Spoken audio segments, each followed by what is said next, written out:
Uruguay es la cámara de empresas, es la cámara que nuclea las empresas de tecnología del Uruguay. Tiene más de 400 socios, tiene más de 30 años en el sector. Es una cámara que se dedica justamente a trabajar con todo el ecosistema de tecnología del Uruguay. Cuando hablamos de ecosistema, hablamos de academia, gobierno y sector privado. Y se ha dedicado estos 30 años justamente a construir este ecosistema que en el Uruguay ha tenido esa ventaja o esa claridad de construirlo juntos. Este tipo de ecosistema no se construye solamente con el impulso de uno solo, y de hace más de 30 años la Cámara se ha dedicado a construirlo junto con el gobierno, junto con el Estado y junto con la academia, porque así es como funciona en todo el mundo, ¿no? La Cámara tiene varios perfiles de empresas. Para describirlo, tiene un perfil de empresas de servicios, que es decir, dar servicios de, por ejemplo, desarrollo de software para compañías tanto en Uruguay o en el exterior, y perfiles de empresas de producto, es decir, empresas que se dedican a construir un producto que resuelven algún problema. Aquí en el evento, por ejemplo, tenemos de los dos tipos de empresas. Tenemos empresas que se dedican más a las soluciones bancarias y tenemos empresas que se dedican más a dar servicios tanto a empresas uruguayas como al exterior. También tenemos una gran variedad de empresas por tamaño. Tenemos bien característica del Uruguay, predominan obviamente las pequeñas y las medianas empresas, pero también tenemos de las grandes, y eso y ese es un poco cómo se constituye. También otra característica del sector tecnológico uruguayo es que tiene empresas nacionales y multinacionales. Tenemos grandes multinacionales que están instaladas acá hace más de 20 años, que eligieron Uruguay como un lugar donde poner un pie en Latinoamérica y empezar a crecer, y han encontrado en Uruguay ese lugar para seguir creciendo, y lo han seguido otras y nuevas que llegan llegan a la Cámara para consultar cómo es el proceso de instalarse en Uruguay, qué tan fácil es, bueno, cómo es abrir un centro de desarrollo. Ese tipo de consultas en la Cámara, por suerte, en el último año las recibimos con mucha frecuencia, y eso muestra que el Uruguay está en el mapa de decisiones de este tipo de grandes empresas, ¿no? Tenemos un gran objetivo de ser el 5% del Producto Bruto Interno del Uruguay al 2025. Esto es un objetivo que nos trazamos de la Cámara en el año 2019, y es un objetivo que esto empezó en la directiva anterior y que continúa en esta directiva, en esta misma línea. Tenemos también el anhelo de que la tecnología sea el primer rubro de exportación del Uruguay. Es como un gran anhelo, y que el Uruguay se convierta en un país agrotecnológico, digamos, es decir, que nos conozcan, además de por todos los que nos conocen hoy, sacando el fútbol, los productos, digamos, más relacionados con el agro, que la tecnología se convierta en un caballito de batalla también para posicionar al país en el mundo. Y eso es uno de los aspectos principales que la Cámara viene trabajando, con un foco y un posicionamiento más fuerte de las exportaciones del sector.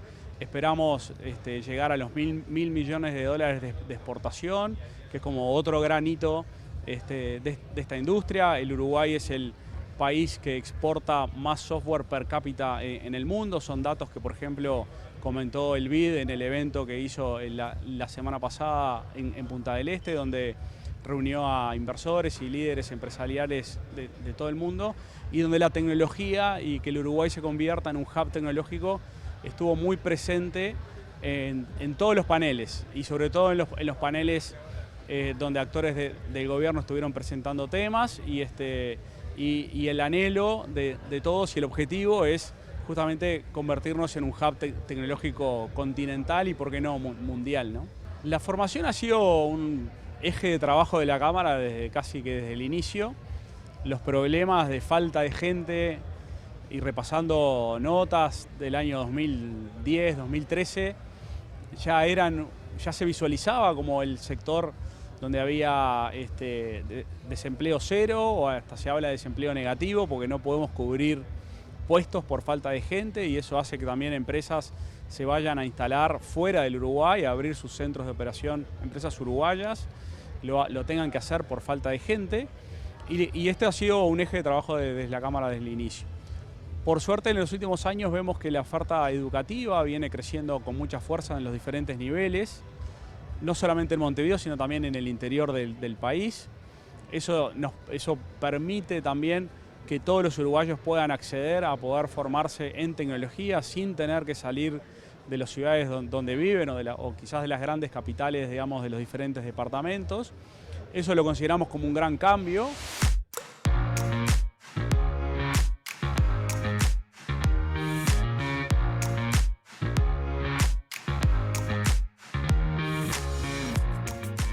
QT Business Forum es un evento que nace en 2019, la primera edición tuvo lugar en 2019 y después evidentemente por pandemia no la pudimos continuar.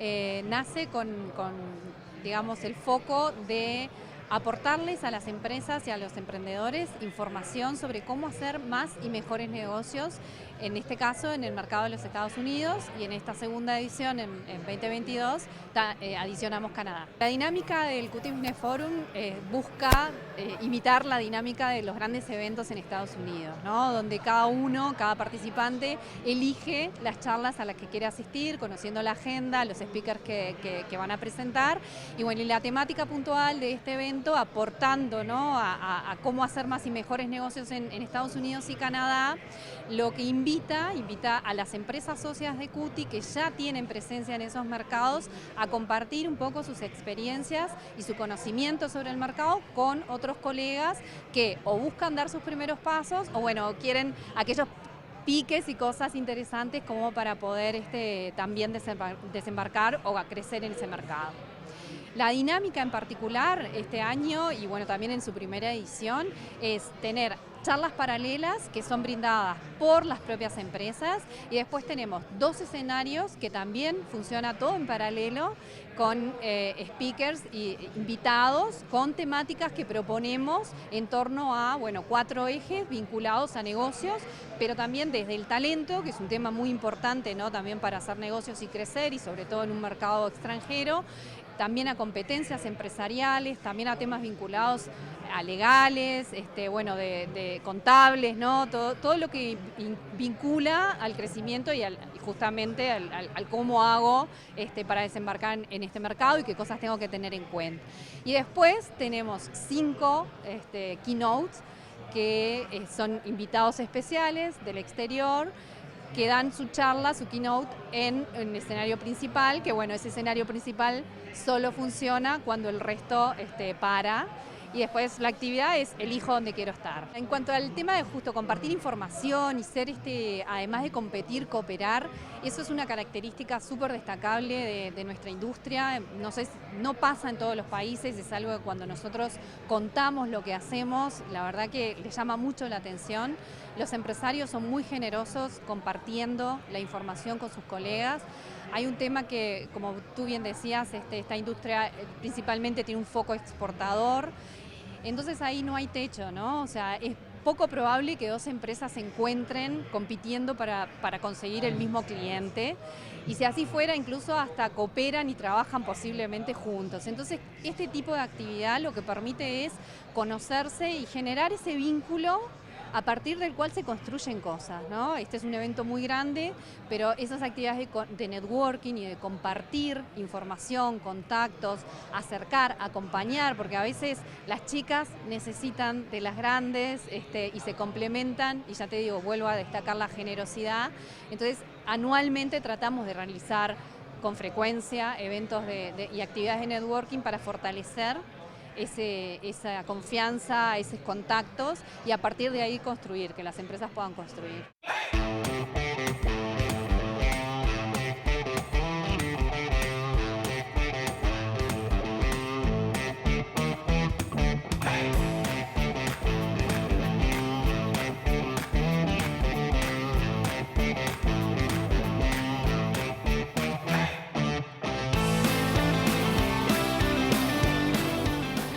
Los eventos como el de hoy, la verdad que son súper enriquecedores, nos permite juntarnos con colegas, con empresas que hacen lo mismo, intercambiar ideas, y el encuentro cara a cara, un poco eso yo lo mencionaba, la verdad que el networking, el juntarte, el hablar, te dan unas experiencias enriquecedoras que es muy difícil de lograr en otros ámbitos. Acá te haces el tiempo para poder venir, charlar, escuchar a otro que tiene más experiencia, una experiencia distinta. Y la verdad que la unión hace la fuerza, ¿no? O sea, es mucho más fácil compartir en la comunidad y salir adelante todos juntos que aislarse cada uno y tratar de descubrir lo que otro ya descubrió. No, a ver, nosotros la verdad que nos encantan este tipo de eventos. Tratamos de participar en muchísimos, en todos los países. La verdad que nos pasamos viajando, si bien tenemos gente en muchos países, nos pasamos viajando porque es una forma también de encontrarnos con nuestros clientes, de encontrarnos con partners y encontrarnos hasta con competidores y con todos los que estamos relacionados o con pagos, en eventos específicos de pagos, pero después tenemos todo este mundo más tech, ¿no? Que en definitiva todos esos desarrollos tecnológicos son los que van permitiendo de todo un poco, ¿no? Desde los pagos, que es donde estoy yo, pero el montón de otros desarrollos que están habiendo en este mundo cada vez más global. Entonces, estos eventos para nosotros, también con la pandemia, que se perdió ese contacto físico, ¿no? Nos permiten muchas veces ese encuentro personal y face to face que siempre es importante tener. Así que sí, nos encanta, los promovemos, nosotros también tratamos de hacer cosas de este tipo, sobre todo porque el networking ese que se habla es real que sucede y a veces es más importante esa interacción, esa charla de pasillo que la conferencia en sí misma, ¿no? Al mismo tiempo para nosotros es una manera también de aprender. Vamos a conferencias en las que podemos aprender y eso, como yo decía antes, cada país es un mundo, tiene sus propias regulaciones, entonces accediendo a esos eventos también aprendemos mucho. Yo fui parte de la directiva de la Cámara 4 años, tengo gran cariño por la Cámara. Y creo que es la manera de llegar a otras cosas que las empresas solas no podemos. En la Cámara congregamos 450 empresas de las 600 empresas del rubro. Y es una Cámara muy innovadora y que ha hecho muchas cosas que en otros países más desarrollados no se ha llegado. Entonces, para mí esto es maravilloso que suceda, estar todos juntos como industria compartiendo experiencias. A veces son buenas, a veces no tanto. Pero bueno, a ver cómo nos podemos apoyar a seguir creciendo. Esta es la industria que está cambiando el mundo y como dice un amigo, Pablo Brenner, la industria de IT actualmente es la industria que permite mayor factor de movilidad social en la sociedad. Es decir, personas que vienen de un determinado extracto socioeconómico que se puedan mover a otro lugar. Y eso es algo extremadamente importante, en mi humilde opinión, para tener una sociedad cada vez más equilibrada. Lo vemos en nuestra compañía. Yo mismo vengo de una familia, digamos, clase media, humilde, y vemos chicos que comienzan a trabajar en nuestra empresa o en otras, al rato se están mudando a Punta Carretas, a Pocito, después se toman un avión y se van a San Francisco, entran en contacto con el mundo, es decir, creo que tiene muchísimas cosas de positivo. Entonces, bueno, que hayan este tipo de eventos donde todos compartimos cómo generar más prosperidad para nosotros, para nuestro país y para nuestra sociedad, no solamente me encanta, sino que me llena de orgullo como uruguayo y como parte de una industria.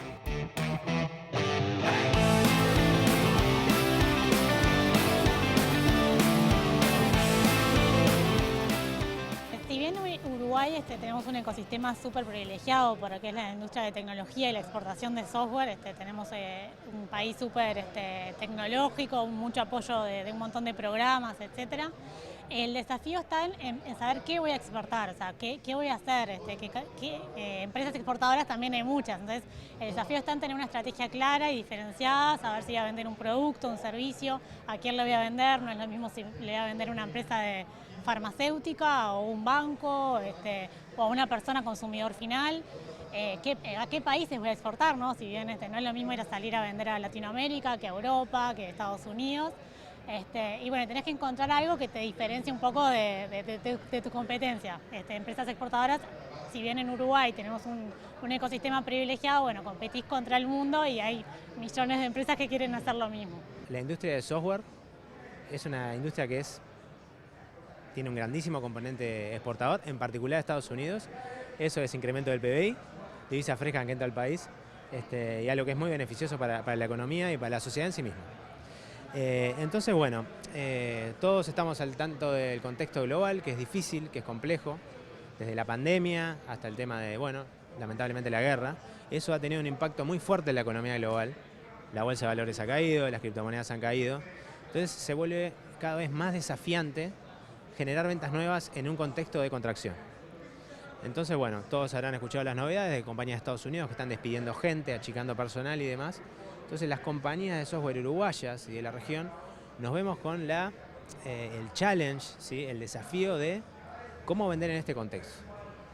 Entonces, eso nos implica que tenemos que ser cada vez más eficientes, cada vez más efectivos y cada vez más sensatos al momento de vender. Viajar a Estados Unidos a vender es digamos, un acto caro. Tenés que pagarte un pasaje, tenés que pagarte una estadía, tenés que pagarte una conferencia. Entonces, básicamente lo que estamos planteando nosotros es no una historia de éxito, sino una historia de necesidad, de cómo estos años duros nos han llevado a mejorarnos en nuestra organización de ventas y cómo aplicando nuestra propia tecnología, en particular nosotros trabajamos con AI, fuimos la primera compañía de AI de Uruguay, comenzando en el 2009, Triolabs. Y bueno, como dice un cliente nuestro, tomando nuestra propia champán, podemos hacer que nuestras ventas sean cada vez más efectivas.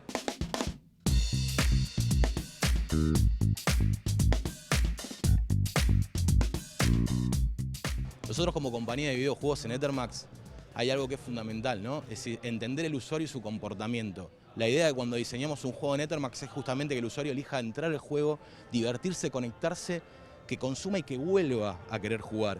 En ese sentido, la opinión del usuario es fundamental. Nosotros tenemos que entender cómo se siente el usuario en ese momento. Por ejemplo, en nuestro juego Preguntados, que es un juego de trivias, los usuarios rankean las preguntas de modo tal de que el contenido esté cada vez más adaptado para que la experiencia del usuario sea cada vez más positiva. La realidad es que cuando jugamos suceden varias cosas en simultáneo. Es fundamental, lo primero es entender quiénes juegan y por qué. Después, qué nos pasa cuando estamos jugando, cómo nos sentimos. Y en definitiva es cómo vivimos esa experiencia como seres humanos. Lo más importante para entender qué nos pasa cuando jugamos es quiénes juegan. Y la respuesta a quiénes juegan es que todos jugamos. Hoy la comunidad de gamers representa más de 3 billones de personas, 3.000 millones de personas. Y ser gamer puede ser jugar 12 horas en forma profesional al League of Legends o jugar 5 minutos por día cuando estás esperando un colectivo o estás esperando por un doctor. La realidad es que cuando uno juega, lo que ocurre es que se genera un profundo ejercicio cognitivo. Nosotros, dependiendo del tipo de juego, vamos a poder potenciar determinadas virtudes que nos trae el gaming. Por ejemplo, si jugamos a juegos 3D, vamos a agudizar nuestra memoria visual.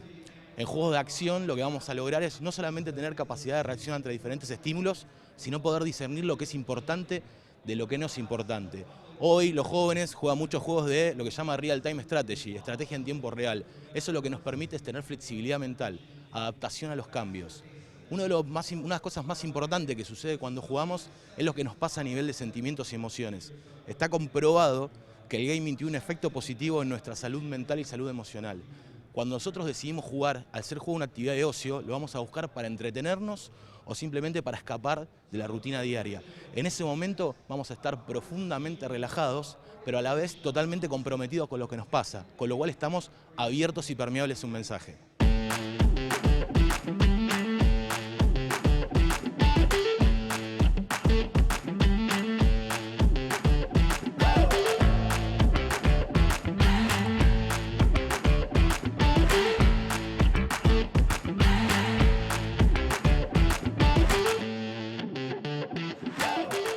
Hoy en el mundo de las empresas tecnológicas, de lo cual todos probablemente escuchamos a menudo de nuevas empresas o nuevas startups, la realidad de las empresas es que cuando comienzan, que muchas veces comienzan con un par de amigos a veces, que terminan siendo los fundadores de esa empresa, cuando empiezan tienen una idea, y tienen una idea que la quieren llevar adelante. Poder llevar adelante esa idea probablemente les va a llevar tiempo construir un producto, les va a llevar tiempo y van a necesitar contratar algunas personas más para, por ejemplo, poder desarrollar un producto de tecnología.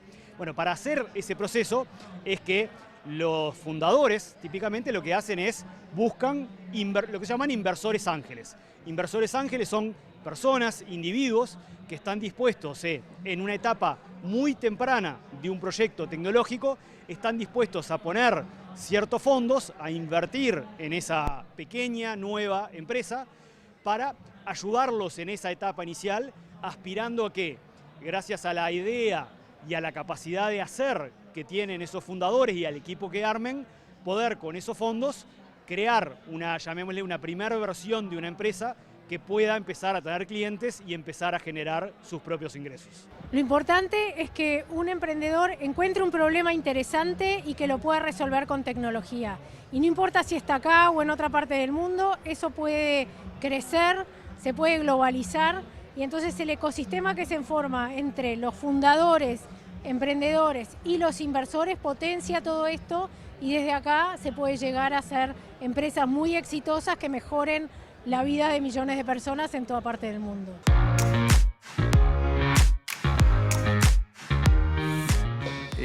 Una cosa que yo destaco, nosotros Globan hoy en Uruguay tiene casi 1.200 personas.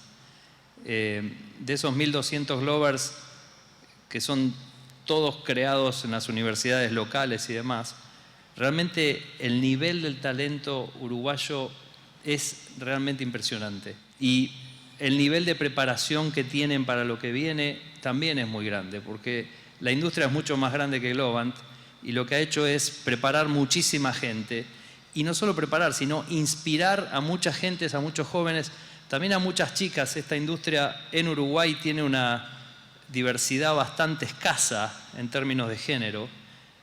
Tenemos el trabajo de poder inspirar a muchas más a que se unan a la industria y que vengan y que estudien y que progresen dentro de la industria, y los veo muy preparados para lo que viene en términos tecnológicos. Lo que viene en términos tecnológicos para mí hoy en el mundo son tres cosas importantes. La primera, no les voy a dar clase tampoco a ustedes que viven de esto también, así que yo les digo lo mismo que seguramente ustedes sepan, pero lo organizo en 3 columnas. La primera, que es todo el tema que tiene que ver con inteligencia artificial, y eso Me suena. te suena, efectivamente, que es tu negocio. Obviamente que es mucho más barato que antes hacerlo. También es evidente que hay mucho research y mucha plata puesta en entender cosas que antes eran más difíciles. En Globan estamos invirtiendo mucho en eso, hace ya 5 años, 4 años y pico, que nosotros estamos invirtiendo en cómo ayudar a que nuestros desarrolladores trabajen mejor, se desarrollen mejor. La idea, por ejemplo, de tener inteligencia artificial para poder predecir, leer y entender código, que antes era muy difícil hacerlo, es real. Nosotros hoy tenemos un producto que se llama Augur, A-U-G-O-O-R, augur.com, que lo que hace es poder acelerar el desarrollo, el entendimiento de un pedazo de código para que los programadores puedan trabajar más eficientemente. Las primeras métricas nos dan un 60% de eficiencia con respecto al no uso de esa inteligencia artificial. Impresionante. Entonces, creo que, fíjense, es aplicar inteligencia artificial a un proceso productivo, cualquiera sea él. Entonces, para mí esa es una de las grandes cosas que está viniendo. La segunda gran cosa, y a pesar de lo mal que está yendo en estos momentos, es, como dice mi amigo Sebastián Serrano, ese divorcio que sucedió entre el software y el hardware.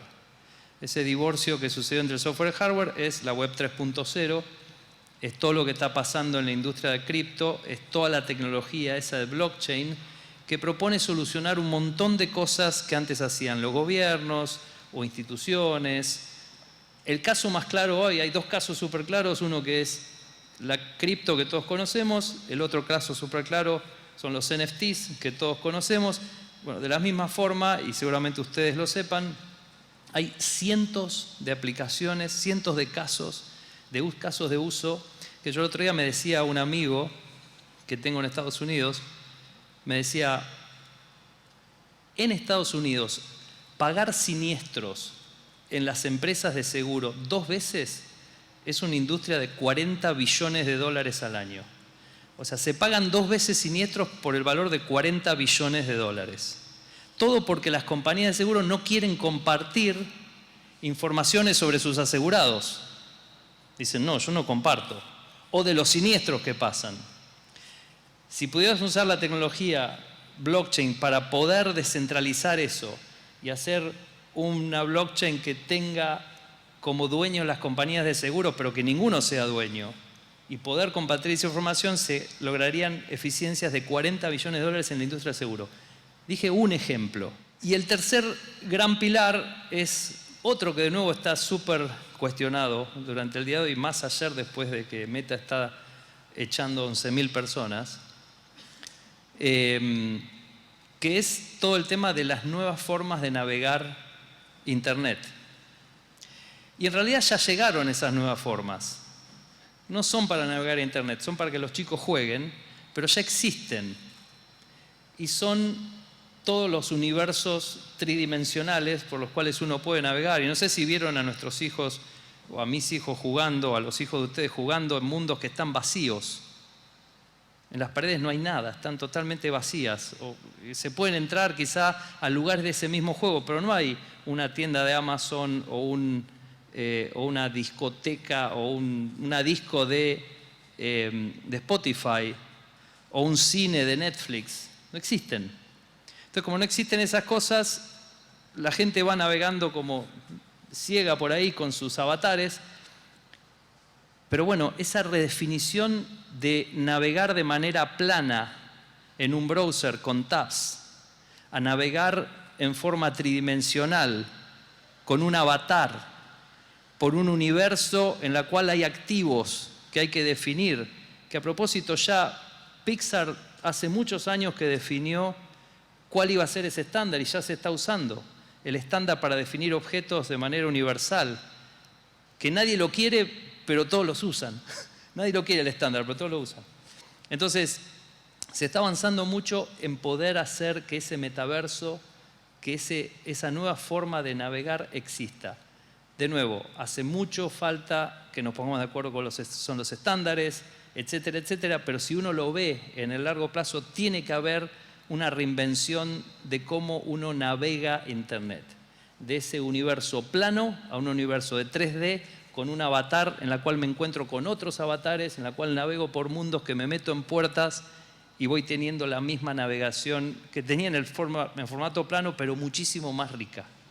Entonces, repasando AI, todo lo que tiene que ver con Web 3.0 y la reinvención de un montón de modelos de negocio que antes existían de otra forma, y por último, todo lo que es la reinvención de cómo se navega Internet y cómo se experimenta la conexión con otras personas dentro de Internet. Y por eso Mark Zuckerberg está tan interesado en que eso suceda, ¿no?